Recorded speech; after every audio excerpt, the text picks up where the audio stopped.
আসসালামু আলাইকুম, সুপ্রিয় দর্শক, স্বাগত জানাচ্ছি যে কথা জানতে চান অনুষ্ঠানে। আমি মোস্তফা ফিরোজ এবং আমার অপর প্রান্তে যুক্ত আছেন সিনিয়র সাংবাদিক আনিস আলমগীর। আনিস আলমগীর, ছোট ছোট করে কিছু সংবাদের উপরে একটু রিয়াকশন চাচ্ছি। যেমন আজকে প্রথম আলোর একটা বড় লিড স্টোরি হচ্ছে, উপদেষ্টা আসিফ ভুঁইয়ার কুমিল্লা প্রীতি নিলেন 2,400 কোটি টাকার প্রকল্প। সেখানে দেখা যাচ্ছে যে তার নিজের নির্বাচনী এলাকার জন্য মুরাদনগরে 453, আর হাসনাত আব্দুল্লাহর জন্য আছেন 338 কোটি টাকা। এমনকি ওই আব্দুর রশিদ, যে মন্ত্রিপরিষদ সচিব, তিনিও সাতক্ষীরায় নিছে এলইডি 2,198 কোটি টাকার প্রকল্প। হুম। এগুলি কি মিন করে, কি অর্থ বহন করে? এগুলো মিন করে যে আমাদের আমলারা মন্ত্রীরা এখনো দেশের হতে পারে নাই। ওরা এখনো স্থানীয় রয়ে গেছে। এবং এই স্থানীয় প্রীতিটা মানে আমাদের মন্ত্রীদের মধ্যে এই কালচার কিন্তু নতুন না, এটা বহু পুরানা। এবং তাতে করে অন্য অন্য লোকেরা কিন্তু বঞ্চিত হয়। তার এলাকায় যদি সত্যিকার অর্থে ডেভেলপমেন্টের দরকার হয় তাহলে হবে। আমি তো হাসনাত আব্দুল্লাহর এলাকাতে ঘুরে এসেছি, সেখানে ডেভেলপমেন্ট তো ওভার ডেভেলপমেন্ট। ওইখানে দুইটা মন্ত্রী ছিল, ওই যে মেজর। তাজুল ইসলাম। হ্যাঁ। তাজুল ইসলাম ছিল আওয়ামী লীগ আমলে, তাজুল ইসলাম, সেই না, কুমিল্লার। আমার কুমিল্লার এটি ছিল ওইখানে, ওই যে মনে হয় ডক্টর মোশাররফের এলাকা মনে হয়। তো ওই হম হম। ওই এলাকা ওই এলাকা তো আমি এমনিতে দেখছি যে খুবই উন্নত আগে থেকেই। এবং আরেকজন নেতা আছে আওয়ামী লীগের, যে আর্মি আর্মি পার্সন। তো সবগুলো মিলিয়ে, এবং এই যে যে এলাকা, ইয়ের এলাকা, আপনার সজীব ভুঁইয়ার এলাকা, সেটা হচ্ছে হম কায়কোবাদের এলাকা। সেটাও অনেক হম হম। ডেভেলপ এলাকা। তো এরা যেগুলো করছে এগুলোর স্রেফ ইতরামি। আপনি দেশের টাকা কেটে আপনার এলাকায় নিয়ে যেতে পারেন না। আপনার এলাকায় যদি দরকার হয় সেটা যাবে। আপনি মন্ত্রী হয়েছেন, আপনি সচিব হয়েছেন, সেটা নিয়ে যেতে পারেন না। এগুলো তো আইনগত ব্যবস্থা নেওয়া উচিত, এগুলো তো দুদক দেখা উচিত। কিন্তু দুর্ভাগ্য হচ্ছে যে ডক্টর ইউনূসের সরকার অতীতে কে কি করেছে সেটা নিয়ে ব্যস্ত আছে, বর্তমানেও যে দুর্নীতি হচ্ছে সেগুলো নিয়ে উনি মানে চোখ বন্ধ করে রেখেছেন। এবং কিন্তু এটাই একটা হচ্ছে একটা জিনিস অবাক লাগে না, আগে তো ওরা রাজনৈতিক সরকার ছিল। তারা তাদের যেহেতু নির্বাচন করবে, কিন্তু এই সরকার তো নির্দলীয় নিরপেক্ষ সরকার বলা হয়। তাহলে কিন্তু কার্যক্রমটা তো রাজনৈতিকই মনে হচ্ছে। এটি কিসের নির্দলীয় নিরপেক্ষ সরকার? এরাই তো নগ্নভাবে রাজনীতি করতেছে। এই সজীব ভুঁইয়া বলেন, তারপরে তাদের আরেকটা নোয়াখালী যেটা আছে, যে ইয়ে সচিব, যেটা সচিব বলছি, মন্ত্রী, মাহফুজ আলম। সম্প্রচার মন্ত্রী, সম্প্রচার মন্ত্রী যেটা। তো মাহফুজ এরা, আলম। মাহফুজ আলম, এরা তো মানে দলের থেকেও দলবাজ হয়ে এই সরকারের মধ্যে আছে। তারপরে অন্যান্য লোকগুলো, যে যে কয়জনে আছে, এরা এমন সব মতামত রাখে উপদেষ্টারা। এগুলো তো এগুলো তো নিরপেক্ষ বলে কিছু নাই। আমরা কি জানি, আমি কেমনে এই সরকার বলে যে আগামী তাহলে এই ফেব্রুয়ারিতে সরকারের ইলেকশন মধ্যে কি করবে। দুইটা সরকার? আমরা তো ইয়ের কি বলে ওই যে যদি অর্থ উপদেষ্টা, তারপরে পরিকল্পনা উপদেষ্টা ওয়াহিদুদ্দিন মাহমুদ বা সালাউদ্দিন আহমেদ বা সাকোয়াত, তাদের বাড়ি কোথায়, কি সেইগুলি তো নিয়ে কোনো আলোচনা নেই। তাদের নামটা বারবার আসে কেন? এইটা একই কথা, কারণ ওনারা রাষ্ট্রের হয়ে কাজ করছেন। আপনি ওয়াহিদুদ্দিন মাহমুদের কথা বলেন, বা আপনি অর্থ সচিবের, অর্থ উপদেষ্টার কথা বললেন, ওনাদের স্বচ্ছতা আছে, এই জন্য হয়তো ওনাদের ওনাদের নামে আসছে না। কিন্তু এদের এদের তো স্বচ্ছতা নাই। এদের বিরুদ্ধে যে দুর্নীতির অভিযোগ উঠেছে, সরকার কি সেটা কোনো ব্যবস্থা নিয়েছে? এরা যে ঘুষ খাচ্ছে, ঘুষের অভিযোগ উঠেছে, সেটার কোনো ব্যবস্থা আছে? সজীব ভুঁইয়ার বিরুদ্ধে যে ঘুষের অভিযোগ আছে, এই যে আহ, এই এই যে শেরাটন হোটেল, যেটা শেখ হাসিনার আমলে 14 তলা ছিল, ওটা যে 30 তলা হয়ে গেছে, সেটা কিভাবে অনুমোদন পেয়ে যায়? উত্তর সিটি কর্পোরেশন, যেটা শেরাটন, এই যে নুরালির হোটেল, নুরালির হুম ওয়েস্টিনে হুম উনি হুম। কেন বারবার যান? সেটা তো মানুষ প্রশ্ন তোলে। ওয়েস্টিনে কি কাজ? ওয়েস্টিনে কাজ তো আন্ডার টেবিল ডিল করা। যে উনার ওইখানে শেরাটন হোটেলটাকে 30 তলা অনুমোদন দিয়েছেন, বা এটার পরিস্থিতি কি এখন? যেটা অভিযোগ উঠেছিল যে উনি ওইখান থেকে কয়েকশো কোটি টাকা খেয়ে এটার অনুমোদন দিচ্ছেন। এটা শেখ হাসিনার আমলে চেষ্টা করা হয়েছিল, শেখ হাসিনার আমলে পারে নাই। এই আমলে পারতেছে কিভাবে? তো ডক্টর ইউনূস তো তার লোকেরা যা কিছু করছে, উনি তো সাতক্ষণ মাপ। এখন অন্যদের হুম হুম। অন্যদের বেলায় শুধু উনি যাচ্ছেন কে কি করলে। আপনার বিরুদ্ধেও হয়তো একটা তদন্ত দিয়ে দিতে পারে দুদককে, আমার বিরুদ্ধে একটা তদন্ত দিয়ে দিতে পারে। আর দুদক বা এনবিআর চাইলে কি না করতে পারে। ওনাদের কাছে তো আমরা মানে যে কেউ, যে কোনো নাগরিক ওনাদের কাছে ধরা খাইতে বাধ্য। কারণ বলবে যে আপনি তো এই গত বছর যে ট্যাক্স দিয়েছেন ওই 2 টাকা তো দেন নাই। এটা তো হইতেই পারে।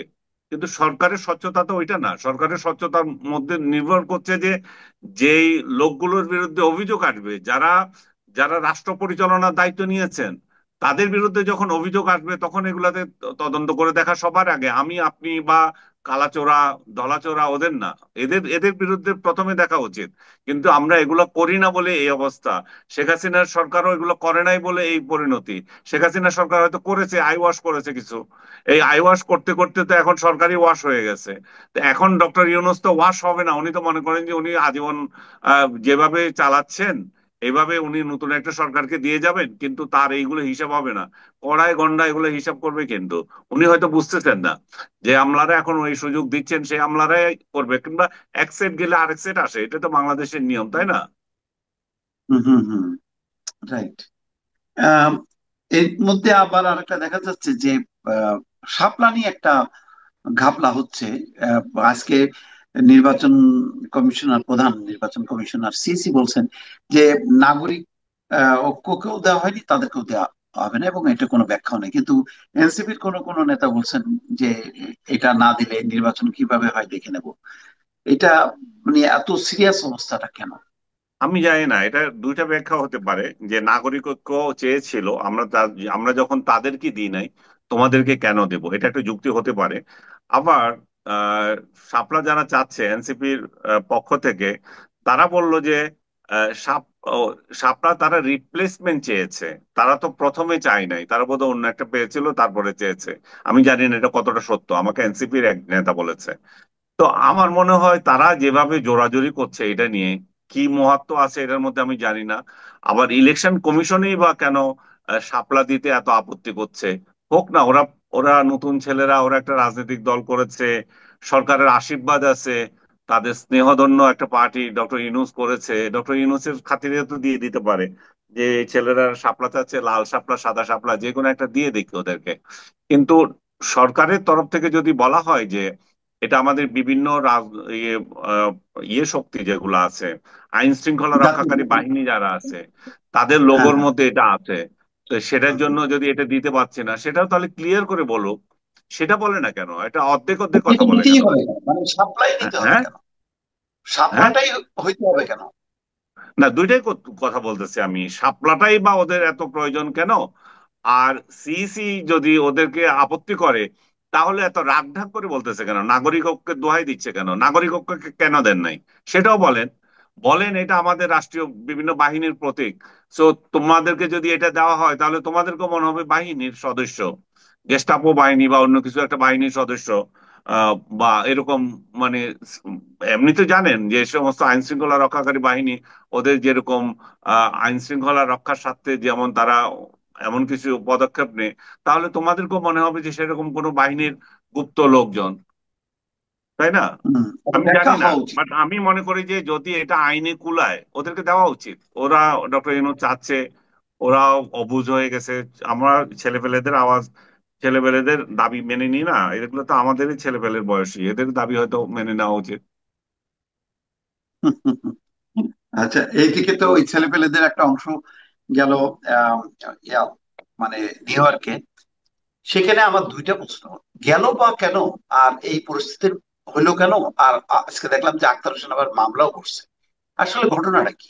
কি মনে হয় যে এটা ব্যাখ্যাটা কি? আক্তার হোসেন আক্রান্ত হয়েছেন, তার মামলা করার অধিকার আছে। কিন্তু প্রশ্ন হচ্ছে এই ধরনের মামলা ওইসব দেশে কতটা গুরুত্ব পায়। কারণ এই ধরনের ডেমনস্ট্রেশন ওদের জন্য খুবই সাধারণ বিষয়। ট্রাম্পকে ইয়ে মারতেছে, এই আপনার ডিম মারতেছে, আর এখানে কি এমন কিছু? আমরা আমি একটা দেখলাম কয়েকদিন না, আগে একটা বুশকে বুশকে ছুঁড়ে মারতেছে জুতা, বুশ হ্যাঁ, কাজ আমি চলে আমি যাচ্ছে। কয়েকদিন আগে দেখছি ট্রাম্প বক্তৃতা দিচ্ছে, পিছন দিয়ে এসে ওর ওর মাথায় থাপ্পড় মারি চলে গেছে। তো হম হম এগুলা হম। তো ওই দেশ ওই ওই দেশের জন্য এগুলো কোনো কিছুই না। এবং যে ছেলেটাকে ধরছে সেই ছেলেটাকে সঙ্গে সঙ্গে ছেড়ে দিছে, মানে কি? এটাও তো একটা নিশানা, বোঝা যায় যায় যে এগুলো মাখো, এমন কোনো গুরুত্ব। এনামুল মাখুকে তো থাপ্পড় মারলো। হ্যাঁ, মাখো, ফ্রান্সের প্রেসিডেন্টকে তো থাপ্পড় মারতেও আমরা দেখলাম। না, থাপ্পড় না, তাকে তাকে ইয়ে করছে যে ট্রাফিক আটকাই দিছে, যে ওইখানেও একই অবস্থা, আমাদের বিভিআইপি না, যেগুলো কয়েক চড়ে। বছর আগে, বছর দুই তিন আগে আহ, ও ফ্রান্সের আচ্ছা, তার দেশে, সরি হ্যাঁ আমি হ্যাঁ। ভাবছি নিউ ইয়র্কের কথা বলছেন। না, না, তার নিউটনের দেশে কথা হতে বলছি। পারে এগুলো তো। শুনুন, আমি ওই দিনও আরেকটা টেলিভিশন শোতে বলছিলাম যে এটা, এই ডিম মারা, এই যে কেক মারা, এগুলো হচ্ছে যে খুবই সাধারণ প্রতীকী প্রতিবাদ। এত ইটা তো মানে নাই আপনারে ভাই, গুলি তো করে নাই। এগুলো হচ্ছে যে ভায়োলেন্স বলবেন আপনি ওইগুলা। হ্যাঁ, হুম হুম। ইভেন জুতাও এখন কমন হয়ে যাচ্ছে, যে জুতাটাও এখন অ্যাকসেপ্টেবল হয়ে যাচ্ছে। জুতা, পানির জুতা, বোতল। হুম, ডিম, পানির বোতল, বা কেক মারা। কেক আমি নিজের সামনে দেখছি, ওয়ার্ল্ড ব্যাংকের এক বড় কর্তাকে মেরে দিল একটা অ্যাক্টিভিস্ট, মুখের উপরে একটা পুরো কেক মেরে দিল। তো এগুলার সহ্য ক্ষমতা, নেতাদের সহ্য ক্ষমতা একটু বাড়াতে হবে। এত এত পাতলা চামড়া দিয়ে তো রাজনীতি করা যাবে না। এবং সে তো নিজেও, আমি দেখলাম আক্তার, এই যে তাকে যখন অপমান করলো, সে যেতে যেতে এবং শেষ দিকে বললো সেও নিচে ইনকিলাব জিন্দাবাদ বলতেছে। তো এই ওই ওই সময়ে ওই যে হুম, তখন যাকে তখন যাকে, তাকে যখন আক্রান্ত করছে তখনই বলছে সে, তার দুই হুম, মিনিট হুম, পরে সমাবেশে। এবং আরেকটা ভিডিওতে দেখলাম যে সেই পারে আর ওই পারে আওয়ামী লীগের লোকজন, মানে কি বলবো একটা শব্দ, ওই যে মানে এরে ও ঘেউ ঘেউ করছে মনে হচ্ছিল।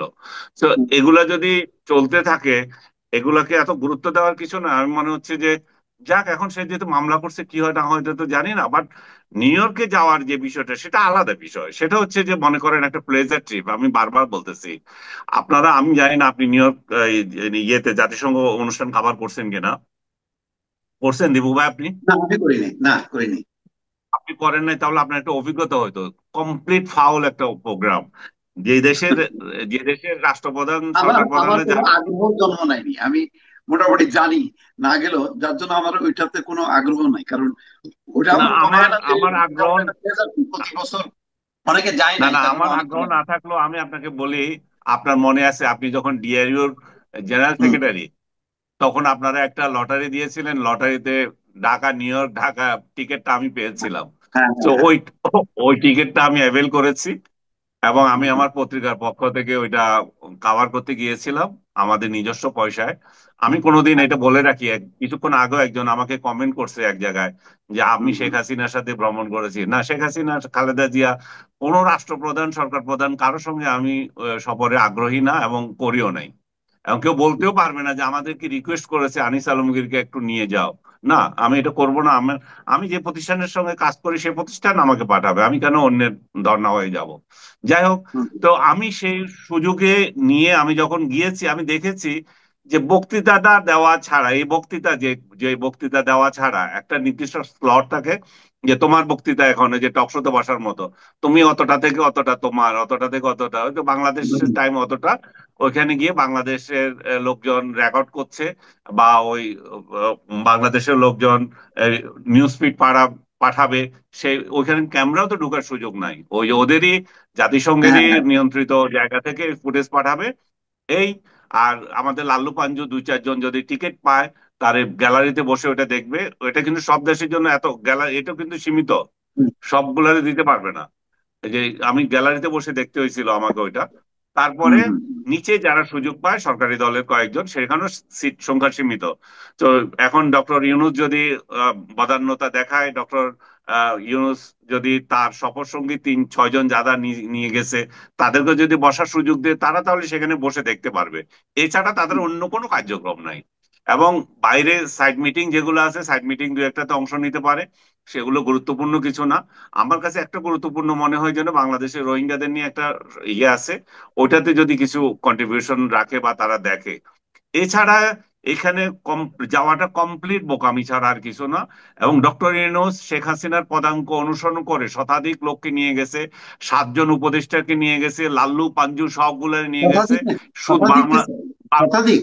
হ্যাঁ, শতাধিক গেছে? শতাধিক, হ্যাঁ, একশো তাই চার নাকি? জন লিস্টে, ও এবং মাই গড! লিস্টের বাইরেও আছে। তো এরা এরা জাস্ট আনন্দ ভ্রমণে গেছে 10 দিনের জন্য। এই তাহলে তো আনন্দ আস্তে ভ্রমণ আস্তে মানে, যাতে মানে বদনাম না শেখ হয়। হাসিনা রেজিমের দিকেই যাচ্ছে। ওইরকমই তো বহর এই শেখ ফ্ল্যাগ হাসিনার ধরে দিন। পদাঙ্ক 100%, শেখ হাসিনা বদনাম করছেন আর শেখ হাসিনাকে অনুসরণ করছেন। শেখ হাসিনা তার বোনরে নিয়ে যাইতো, বোনপুত্রে নিয়ে যাইতো, হুম, ওই নিউ ইয়র্কে থাকা মেয়েরে অন্তর্ভুক্ত করতো, উনিও ওনার দুই মেয়েরে অন্তর্ভুক্ত করছেন। এগুলো কইলে বললে যে এরে গ্রেফতার করো। হ্যাঁ, সত্য কথা কইলে বলছে গ্রেফতার করো। তো এই কালচার তো আমি একই দেখতেছি, অন্য কিছু তো না। যাই হোক, ওনারা গেছে প্লেজার ট্রিপে, ওই সমালোচনা হবে, এদেরকে সঙ্গে রাখছে যে তোমরাও ইয়ে করো, এবং যাদেরকে নিয়ে গেছে তারা তো এয়ারপোর্ট ইয়েতে হোটেল থেকে, নিউ ইয়র্ক পুলিশ যারা আছে তারা তো এদের সিকিউরিটি দিতে পারবে না। তো তোমরা বাংলাদেশের এখানে এখানে ইয়ে করবে ভাই, সারা বিশ্বের নেতারা আসতেছে, তোমাদেরকে সিকিউরিটি দেওয়ার আমি তো পারবো না। তোমরা কে, তোমাদেরকে আমার সিকিউরিটি দিতে হবে? আর বাংলাদেশ থেকে একদল সিকিউরিটি নিয়ে যায়, বুঝছেন? ওরাও মানে কি বলবো, খামাখা, বেশ। উজিরে খামাখা যায়, কারণ তাদের তো অস্ত্র নাই। তার থেকে ইউনুস যদি বলতেন যে তার থেকে আমি কতগুলো বাউন্সার নিয়ে যাব, আমার চারপাশে কয়েকটা বাউন্সার থাকবে, সেটাও তো একটা লাভ হইতো। এই সিকিউরিটির লোকজন যেগুলো নিয়ে যায়, এগুলো কমপ্লিট মানে টাইম লস, মানে ইউজলেস। আমি দেখছি, আমি দেখেছি তো বাংলাদেশ থেকে যারা যায় এসএসএফ, ইভেন মনে করেন এসএসএফ গেল এবং আমাদের প্রধানমন্ত্রী বা রাষ্ট্রপতি ওখানে বক্তৃতা দিচ্ছে, সেই জায়গায়ও তাদের কোনো ভূমিকা নাই। ওইখানে আমেরিকান যে পুলিশ আছে তাদেরই ভূমিকা, তারাই নিয়ন্ত্রণ করে কে কোথায় বসবে আর কোথায় যাবে, কত দূর যাইতে পারবে। তবে আমাদের সিকিউরিটি যেরকম ফুটানি দেখায়, ওইরকম ফুটানি নাই তাদের। তারা কাজটা করে, আমাদের এখানে কাজ করে না, ফুটানি করে। এই তুমি ওইখানে থাকো, 100 গাজ দূরে থাকো, তা না, কাছে আসো কিন্তু যথাযথ জায়গায় হুম, তোমার দূরত্ব বজায় রাখো। সেটা আমেরিকান আমেরিকান পুলিশ কিন্তু তাই করে, আমি দেখেছি আমাদের প্রধানমন্ত্রীর অনুষ্ঠানে ওরা কিভাবে নিয়ন্ত্রণ করছিল। এটা যদি বাংলাদেশে হয়তো অস্থির করে ফেলতো। আমাদের এইটা রাখো, ওইটা রাখো, মোবাইল ফোন ওইখানে রাখো, জুতা খুলো, বহু হুম। কাণ্ডকীর্ত করতো। ও, এই কারণে তো আমি আমার, বারবার তো মনে করি যে একটা সফরের, শেখ হাসিনার একটা সফরের আমি যদি পাইতাম যে কত খরচ হইলো, মানে অনেকবার বলছে আমি তো এই কারণে এইসব খরচ প্রকাশ করতে চায় না, কারণ নিজেরাও তো এই খরচটাই করবে, তাই না? সেটাই তো হলো যে হ্যাঁ, এখানেও তো গ্রামে মনে করেন বাইরে। এক একটা হোটেলে, হায়াতে হায়াতে বা পাশে যে হোটেলটাতে থাকে, এক হ্যাঁ, একটা হোটেলের রুম রুম ভাড়া হচ্ছে কমপক্ষে 500 থেকে 1000 ডলার। না না, হ্যাঁ, 500-1000 না, আরো বেশি, আরো বেশি, না, চার পাঁচ সরি, হাজার পাঁচ ডলারের হাজার বেশি। থেকে, হ্যাঁ, হ্যাঁ, আপনি 3 থেকে 10,000 ধরে রাখেন ডলার। হ্যাঁ, রাইট, রাইট, রাইট। না, হ্যাঁ, এটা আমি তো খুব পাশের একটা হোটেল, মানে আমি লাগলো মানে। আমি একটা হোটেলে ছিলাম, চিপা চিপা একটা হোটেলে ছিলাম পাশে ম্যানহাটনে। সেটাও আমাকে ইউএস স্টেট ডিপার্টমেন্টে দাওয়াতে গেছিলাম আমি। হুম, সেটাও হুম। কয়েক হাজার টাকা ইয়ে ছিল। তো এরা এরা যেগুলোতে আরে থাকে, আমি এবং জ্যাকসন এখন তো হাইটের আরো কোনার মধ্যে সিজন। ছিলাম, একটা $150, মানে একটা ছোট্ট রুম জ্যাকসন হাইটের কোনার মধ্যে, তাও সেটা হ্যাঁ, মোটেল নাম লেখা, মানে $150। আমি তো মানে 8-10 দিন থেকে আমি তো অস্থির বেড়ে চলে আসছি, এবং এখনো ভিসা হুম, পেয়ে মানে যাবো যে আমি শুধু থাকার চিন্তা করে অস্থির, যে এত খরচ কিভাবে পোষাবো। লাল্লু পাঞ্জি যেতে হয়ে হবে। গেলে আপনার কোনো খরচ লাগতো না। না, আর যখন এটা করিনি কখন, আর হবো না। না, এটা খুব আসলে কষ্ট পাইলাম আর কি। 104 জনে উন্নীত হয়েছে, আমি মনে করছি 20-25 জন হবে হয়তো। দেখ, আমার আসলে ধারণা না না, আজকে বেশি দেখেন, আমি আরেকটা বড় একটা করে আমি ধারণা করতে আজকে পারি না। স্ট্যাটাস দিয়েছিলাম, আপনি খেয়াল করছেন না জানি না, যে ফরিদ আলম আপনার সহকর্মী, আমারও এক সময় সহকর্মী, সে শফিক আহ, কে জিজ্ঞেস করছে, আমাদের প্রেস সচিবকে, যে আপনারা কয়জন এসেছেন। তো ও বলছে 5 জন। বলছে 5 জন আসার দরকার আছে? আসলে আমাদের সাংবাদিকদেরও যে প্রশ্নটা করা উচিত, এটা তো ডক্টর ইউনূসকে পাচ্ছে না, তাকে জিজ্ঞেস করা উচিত, আপনি কেন 100 বহন, এতজনের বহন নিয়ে এখানে আসছেন, কি কাজে আসছেন? এখন শফিকদের এই প্রশ্ন করার কোনো মানে নেই, কারণ আমি আবার এটুকু দেখতেছি, যেটুকু কাজ সেটা শফিকের টিমই করতেছে। ওইটুকু ওদের ওদের ওই কয়জন কিন্তু ওই কয়জন কিন্তু লাগেও, হুম, বাকিগুলো হুম, হচ্ছে হুম, বোগাস। Right, right. তাহলে এখানে কি কোনো মানে রাজনৈতিক দলের নেতাদের নিল মির্জা ফখরুল ইসলাম আমি মনে করেন যে কোনো তিনটা দলের যে মধ্যে একটা ঐক্য তৈরি করে যাতে নির্বাচনের আর ঝামেলা না হয়, এটার জন্য গেছে, সেই কাজ কিছু হয়তো হবে না। কোনো বৈঠক, না সেরকম বৈঠক হইতেও পারে। তাদের যে কোনো সফরে গেলে তো হৃদ্যতা বাড়ে, কিন্তু আমরা তো দেখলাম এয়ারপোর্ট থেকেই হৃদ্যতার বাইরে চলে গেছেন, দুইজনে দুই পথে চলে গেছেন, দুই গাড়িতে, তাই না? এবং হুম, হুম, হুম। একজনকে কিছু কইলো না, আর দুইজনকে ডিম মারলো বা গালাগালি করলো। তো আরেকজন জামাতের নেতা আলাদা করে চলে গেলেন, তো হৃদ্যতা কোথায়? ওইখানে তো হৃদ্যতা দেখলাম না। এখন রাইট। হোটেলে, যেহেতু হোটেল থেকে বেরোতে পারছে না, হোটেলে বসে বসে যদি কোনো গল্প করে, সেখানে যদি কিছু হয় আর কি। বাট তারা তারা তখন আবার বলবে যে আমরা তো চূড়ান্ত ব্যক্তি না, কারণ হুম আমরা হুম শীর্ষ হুম নেতা না, শীর্ষ নেতারা রয়ে গেছে। হুম তাছাড়া এই হুম যে হুম হুম। নেগোসিয়েশনের যে পার্ট ছিল, ওনারা কেউ নেগোসিয়েশনের পার্টও ছিলেন না। যে ইয়ে আলী রিয়াজ কমিটির সাথে যে বৈঠকগুলো হচ্ছিল, কোথায় ডিফারেন্সেস, সেই জায়গায় তো ওনারা হুম কেউ নাই। তো কমপ্লিটলি হুম। এটা আমি মনে করবো যে ওই ওই তাহির সাহেব বোধহয় কয়েকদিন গেছিলেন। তো আচ্ছা। কমপ্লিটলি আমি মনে করবো যে এটা প্লেজার ট্রিপ, এটা নিয়ে এত হুলস্থুল করার কিছু নাই, এটা নিয়ে চিন্তা করার কিছু নাই। আচ্ছা, সর্বশেষ আরেকটা প্রশ্ন করি ছোট্ট করে। এই আহ, সংসদ ভবন এলাকার ডেপুটি স্পিকার স্পিকারের দুইটা বাসভবন এক করে ভেঙে ওটা এক করে মানে প্রধানমন্ত্রীর বাসভবন করা হবে, এটা কি খুব যুক্তিসঙ্গত? মানে ওখানে তো সংসদ ভবন এলাকাটা পুরোটা তো একটা নকশার মধ্যে আছে, সবকিছু নির্দিষ্ট, সেখানে একটা প্রধানমন্ত্রীর ওইটা ভাঙবে তাহলে এটা কেমন হলো? মানে এটা রাজনৈতিক সিদ্ধান্তটা এটা তো এখন হচ্ছে কেন? শুনে দেবু ভাই, এটা এটা এটা তো বানানো হয়েছে নকশা বহির্ভূত। ডেপুটি স্পিকার এবং স্পিকারের বাড়িরও কিন্তু নকশা বহির্ভূত। তো আচ্ছা আচ্ছা। এটাকে ভেঙে এখন যেটা করতে যাচ্ছে, সেটাও একটা অগ্রণতা, মানে অগ্রহণযোগ্য। আপনি, আজকে আমি বেঁচে থাকি কিনা জানি না, আপনি লিখে রাখেন এই গণভবন আরেকদিন প্রধানমন্ত্রীর বাসভবন হবে। এই যে যেখানে যে জাতীয় জাদুঘর, কি স্মৃতি জাদুঘর বানাচ্ছে না, আওয়ামী হুম হুম লীগ বা অন্য দলের যদি কেউ যদি আবার ক্ষমতা আসে, প্রথম যেটা ভাঙবে সেটা হচ্ছে এই স্মৃতি জাদুঘর। কারণ আপনি হুম। জাদুঘরের জায়গায় করবেন, আপনি প্রধানমন্ত্রীর বাসভবন কেন স্মৃতি জাদুঘর বানাবেন? ওইখানে কি দেখাবেন? ব্রা দেখাবেন যেগুলো দেখাইছিলেন? কি দেখাবেন? ওইখানে যেগুলো দেখাচ্ছেন আপনি, যেগুলো হত্যা নির্যাতন শেখ হাসিনার আমলে যে কয়দিন জুলাই মাসে হয়েছিল, সেটার জন্য কি হ্যাঁ, আপনি আর কোনো জায়গা পান নাই? ওই ওই জুলাই, শেখ হাসিনার বাসভবন যেটা ছিল, বা প্রধানমন্ত্রীর বাসভবনে হয়েছিল, ওগুলা বাসভবনে আমাদের তো কিছু জাতীয় হয় নাই। জাদুঘরেরই একটা কর্নারকে ওইভাবে সুসজ্জিত করা যেত। বা আপনি জাতীয় জাদুঘরে নেন, আজীবন থাকবে একটা স্মৃতি ইয়ে থাকবে সেখানে। সেখানে তো কারো অধিকার নাই যে ওখানে কিছু কথা বলার।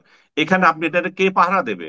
যেই সে ওই যেখানে প্রধানমন্ত্রীর বাসভবন ভেঙে ভিতরে ঢুকে যেতে পারে জনতা, আর আপনার এই আপনি ইয়ে বানাচ্ছেন, যে জাদুঘর বানাচ্ছেন, সেটা ভাঙবে না। এখন বলবে যে আপনি উস্কানি দিচ্ছেন না, উস্কানি দিচ্ছেন না। আমি কিছু করলেই বললেই বলে যে উস্কানি। এগুলো হচ্ছে যে কোনো রাজনৈতিক সিদ্ধান্ত যখন আমাদের নেবে রাজনৈতিক নেতারা বা আমাদের হুম। আমলারা, এটা সুদূর প্রসারী চিন্তা করতে হয়। এটার এই উপর তো আক্রোশ সিদ্ধান্তগুলো তো আসবে। রাজনৈতিক পর্যায়ে হলেই ভালো হতো, এই যে জাদুঘর হোক বা স্পিকার ডেপুটি স্পিকারের বাসভবন ভেঙে হোক, এটা নির্বাচিত সরকার, তারা বুঝবে যে মানে কোথায় তাদের বাসভবন হবে, কোথায় কোনটা হবে, তার অনেক কিছু দিক তারা চিন্তা করতে পারতো। না, লাইভে এটাতে জাদুঘর করাটা তো কমপ্লিট একটা রং ডিসিশন। কারণ আপনি এত বড় একটা অঙ্গন জাদুঘরের জন্য দিতে পারেন না। কারণ আপনি সেখানে এই প্রধানমন্ত্রী, শুধু তো প্রধানমন্ত্রী না, তার স্টাফ, যত স্টাফ আছে সবার বাসভবন ওইখানে। তো এগুলো কেন বানানো হয়েছে? এগুলো কি অপরিকল্পিত ভাবে বানানো হয়েছে? এটা তো পরিকল্পনার মাধ্যমে বানানো হয়েছে। আপনি সেই পরিকল্পনাটাকে নস্যাৎ করে এখানে একটা জাদুঘর বানাচ্ছেন, যে জাদুঘরের উপর মানুষের আক্রোশ রয়ে গেছে। আপনি কি মনে করেন এই জুলাই জুলাই জুলাইয়ের প্রতি সবাই, বাংলাদেশের সবাই একমত? বাংলাদেশের রাইট। স্বাধীনতা যুদ্ধ নিয়েই একমত হতে পারছে না, আর আপনি জুলাই নিয়ে একমত করবেন মানুষকে কিভাবে?